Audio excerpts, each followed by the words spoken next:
Coming up in this video, I'm rocking out yet another Jack Daniel's flavoured whiskey. This is their Tennessee Fire. Absolutely delicious. And I've got kind of an apricot sour going on for you.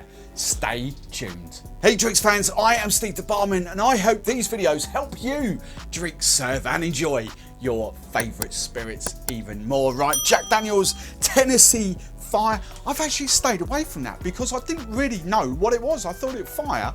I had it in my head that it was kind of like a spicy thing. It's not. It's just like a cinnamon liqueur. 35% ABV, I do believe. 35%, and it's just a really lovely sort of vibrant cinnamon whiskey liqueur. Lovely. So I'm going to dive straight in. We've got kind of an apricot sour going on for this one. Now also there's another purpose to this video as well, because I'm getting a lot of comments recently going, oh, we can't get purees where we are, or we don't want to get purees or anything like that. Now this cocktail, I'm actually going to make it with jam, because actually I don't know of any apricot purees on the market. So I'm just going to make this with an apricot jam. Now, jams make amazing purees. They really do work well. We're quite lucky in the UK. Most of our farm shops have got a huge selection of amazing jams, but most of them actually have got apricot and something, or apricot and this in there. So I've just gone for my sort of supermarket Tesco's jam, but I'm going to show you how to do use jams instead of purees in this. So the first thing we want is a good healthy bar spoon of your jam. This will work for any kind of jam, all right? But apricot's quite a solid one, so you need to do a little bit of manipulation for it. So good. Let's go a bit more, bit for luck. I like my jam. There we go.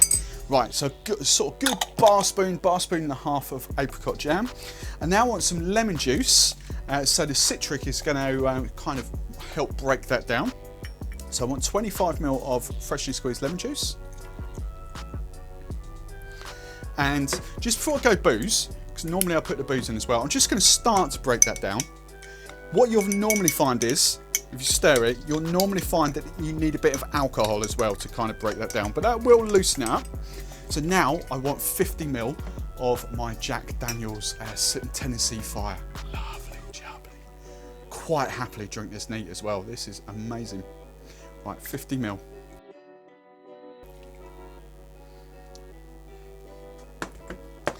Right, now we're just going to kind of stir this down and break all that jam down. As I say, running jams will work even better, but if you've got a nice solid jam like this, you just need to work it with the alcohol and a bit of sort of lemon juice just to kind of break it down. Right, there we go, about 30 seconds or so. You can sort of see that's all broken down in there nicely now. Now we just can finish off with the rest of the ingredients. Have a good cinnamon and apricot. Right, ingredient number one coming, bit of sugar. Now this will very much depend on your jam as well. If you've got a really sweet jam, because jams use all kind of different sugar levels in them, so it really does depend on you, your palate and the jam involved. For this one I'm going to use 10 ml of sugar. All right, 10 ml there. Two more ingredients. And they're kind of bitters. So the first one we're going for, the Miss Better's Bitters Aromatic Bitters. It's just Miss Better's version of Angostura. Love these, nice vibrant red colour as well. Just going for 1/4 to 1/3 of a pipette. Pop that in. Now obviously, as this is a sour as well, we need some of our magic ingredients, our miracle foamers. I don't use egg whites in any of my cocktails because when I'm out and about and doing events properly, I might come in contact with vegans or hens that are pregnant and don't want egg whites or anything like that. So I haven't used egg whites in my business for years. Instead, I use Miss Better's Bitters Miraculous Foamer. That little bottle is the equivalent of 160 egg whites. Must stock for every bar. Absolutely amazing. And all you need is about, perfect, about sort of a bit much. About 1/3 to 1/4 of a pipette of that, and it's just miracle foamers. Links in the show notes of where you can get this from.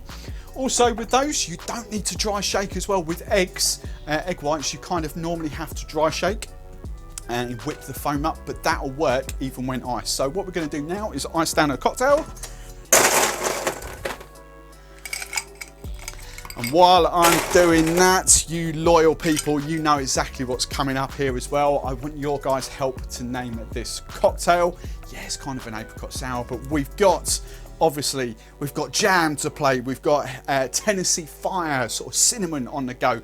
So I need your help to come up with a cracking name. That goes into my cocktail book, the free version of which you can download off any of my videos. In the comments, you'll see the download link. Get that. But if you want the updated version, I update it every single month, at least 10, 12 new recipes going there every month. You can get that as a perk of my Patreon. So go and check out my Patreon. Right, enough waffle. Let's finish this cocktail off. Good hard fast shake. You really need to give this a good powerful shake to get all that jam blended. Right, so look at all that froth in there for the bitters. Perfect. Right, when you are happy with that, this is going to get served up in a rocks glass. So I'm just going to single strain this. Let's get rid of the jam. All that sort of nice froth in there as well. Perfect. I'm just going to top it up with a few cubes of ice, and then a bit of crushed, just to sort of top it off. And then to garnish, I'm going for a mint sprig, and then I'm going for a dehydrated orange. And then now I've got a straw here, and then just have a little taste. Oh, that is so good. Oh, popping up on screen now will be even more Jack Daniel's cocktails. But oh, seriously, rewind this, rewatch this. Oh, get on that. That is tasty.